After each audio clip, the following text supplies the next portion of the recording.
Lockdown has started to be eased, so before we go outside, let's take a look at what's in my camera bag for 2020.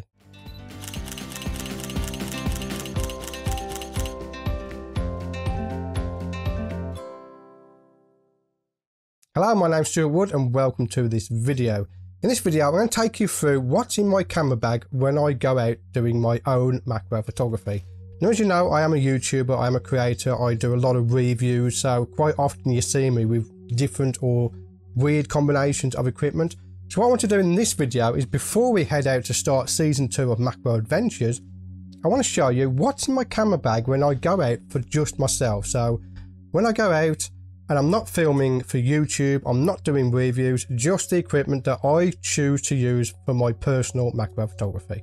All the equipment I'm showing you today is equipment I have purchased myself for my macro photography.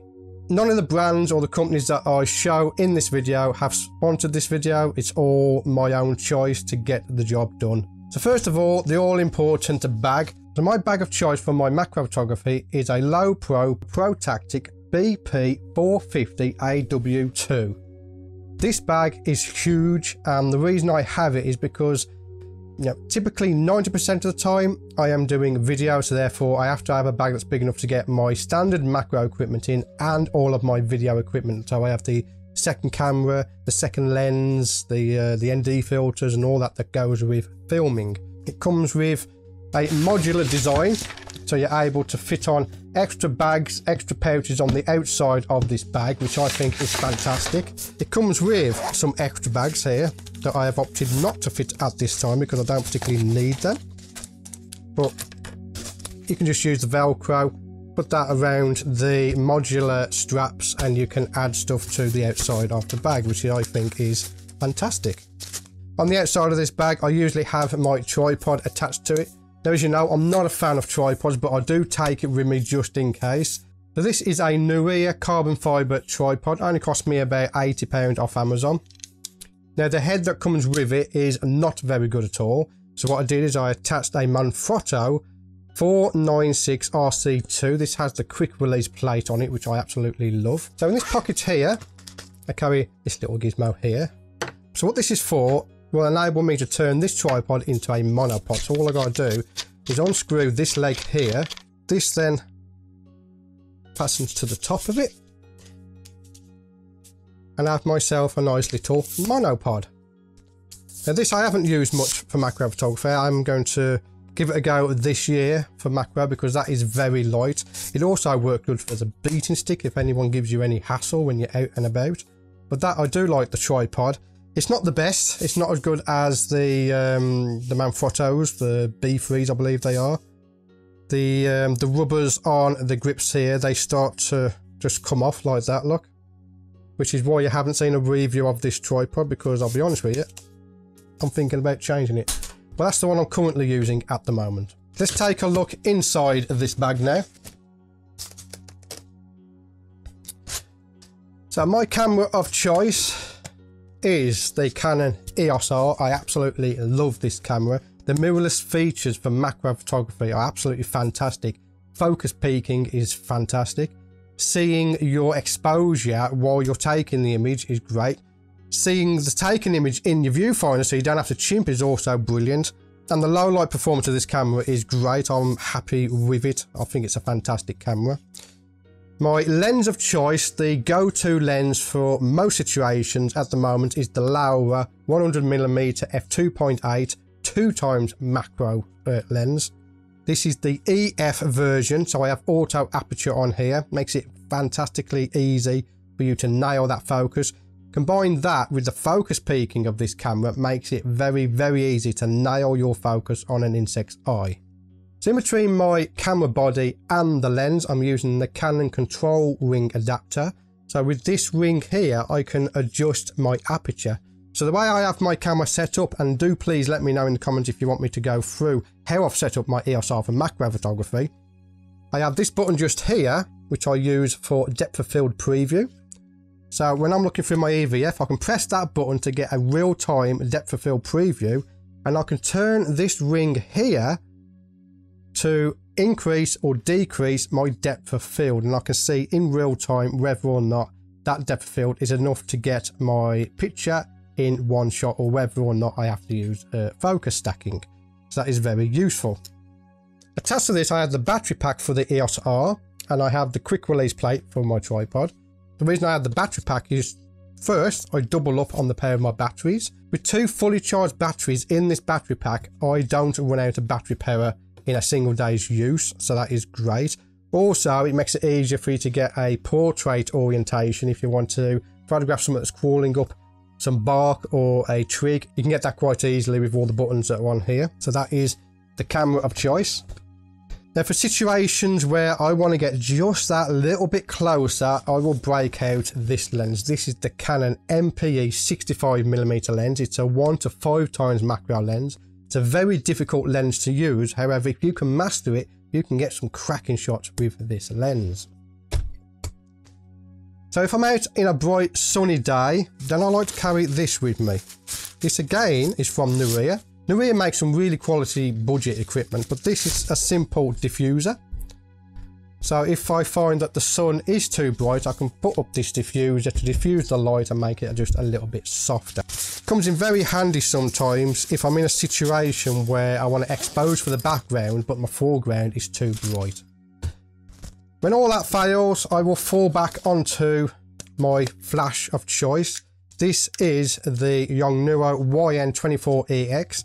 Now let's just put a little exclamation mark down the bottom that tells you that this is not fully compatible with my EOS R, and I am considering buying the Canon version. It's a considerable price cost, but at the end of the day, I have missed some shots that were going to be fantastic because of this flash. Either it was underexposed or it didn't fire. And it's not the batteries, it's a simple case of this flash is older than that camera. This flash is also not compatible with the 90D as well, so I know it's not limited to just mirrorless systems. It's a great little flash. It's a great starter flash if you are getting into macro photography, but when you start getting up to the level that I am at, where I'm starting to miss some shots, particularly with jumpers, it's time to upgrade. So I will be upgrading this flash, but only time will tell. So along with this flash, you get an adapter that is used to attach to the front of your lenses. This attaches to the front of your lens, and mine has a DIY step-up rings on the front, so in order for me to attach a diffuser to the front of this flash, in order to attach that to the camera, you have to have these adapters. This one is the 58mm for my MP 65mm lens, and on here I have these little bits of plastic. These are made by Jason Canning. They came with a diffuser set for the flash. What they do is they stop the flash head from twisting, and at the same time I can also turn the light around. So on a typical setup, you'll see a flash on top of here. If you go into portrait orientation, that light is now coming from the side, whereas with my trim macro flash I can twist it and have the light coming from the top still, even though I'm in portrait orientation. What that little bit of plastic does is it stops the flash from turning back over, gives it a bit of friction so it stays where you put it. My battery of choice for my flash are the Panasonic Eneloop Pro batteries. I absolutely love these batteries.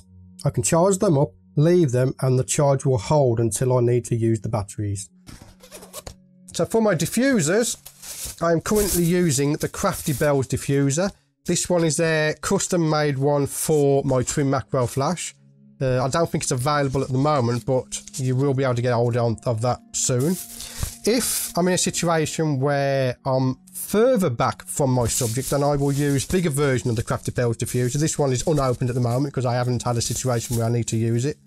But generally speaking, if you're looking at their diffusers, the large diffuser is for 100mm lenses and above. So you're talking 150 like the Irix, the 180mm Canon. And then the smaller diffuser is for 100mm or less, so you're talking your 90s, your 65mm lenses, your 50s and so on.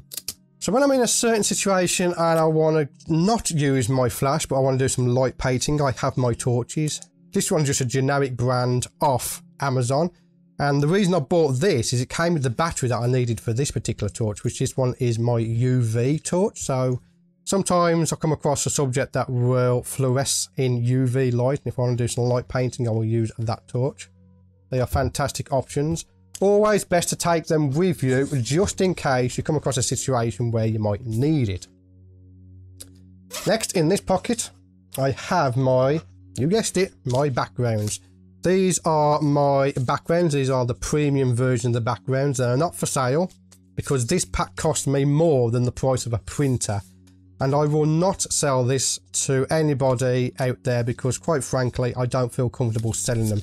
You can easily take the background textures that are on my website, print them out, laminate them and have your own premium background texture. So just do that for now. I find very useful. I can put them into wet grass. I'm not going to get ruined because they are laminated. And this is matte laminator as well. So for the Lee hauls out there, I always take a squirty bottle and a syringe with me. So I have this bottle here. This is just simply a perfume bottle that's for men. I fill it up with water and I can squirt water drops onto anything if I wish to. And then I have my syringe. So if I want to add a water drop to get a little bit more creative when I'm out in the field, I can add a single water drop to a scene. So I always take one of these just to blow off any dust or crap that gets onto my cameras. As anyone who knows me personally will know, I don't treat my equipment like it's surrounded in bubble wrap. I will throw it around, it gets bashed off rocks. Never had a problem with equipment breaking, apart from Tamron lenses because they're crap. Just in case, I've got my blower. I don't take a full cleaning kit with me because, quite frankly, I will clean my equipment when I get back home.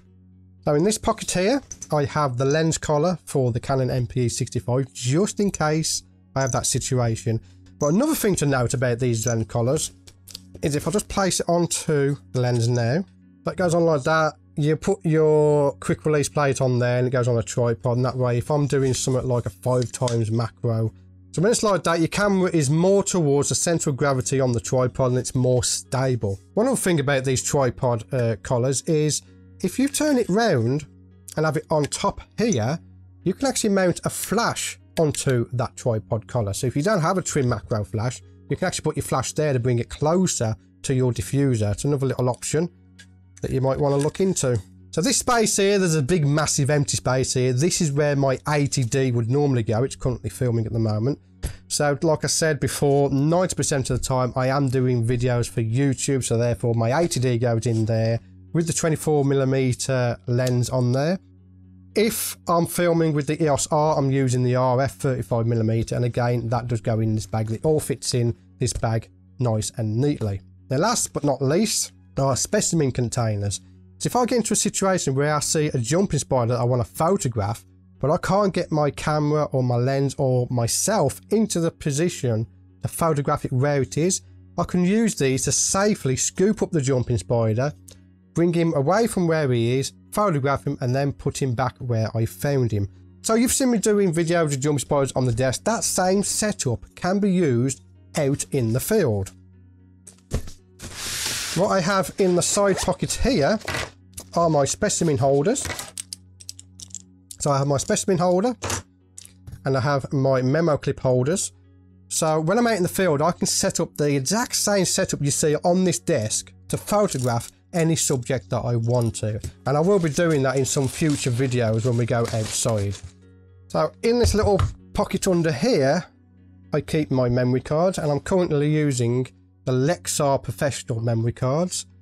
These are rated for 250 megabits per second and V60. If you look at memory cards, the V number is the most important because that is the lowest write number on it. And if I'm filming anything in the high bit rate in 4K on the EOS R, I need a very fast memory card for it. And of course, I will take some food and some water with me when I'm out and about. So that is what's currently in my camera bag. The date is the 18th of May. So you can check out the date when this was uploaded. Again, my equipment can change on a monthly basis, every 3 months. Definitely every year it does change. So I will be doing one of these videos every single year, just before we go out to do some macro adventures. So I hope you found that useful. If you have any questions about any of the gear I use or why I use it, hook me up on social media. You can see my tag down here. But for now, I will leave it at that. I want to thank you for getting to the end of this video, and I will see you on the next one. So lockdown has started to get... Lockdown... So my bag of choice for my macro photography... All the equipment I'm showing you today is equipment. In this pocket here, I carry this little gizmo. I would do if I didn't drop it. Attached to this, I have the battery pack for the with 2 fully charged. The spat then. This is mine. It's been makeshift. This is mine. It's been this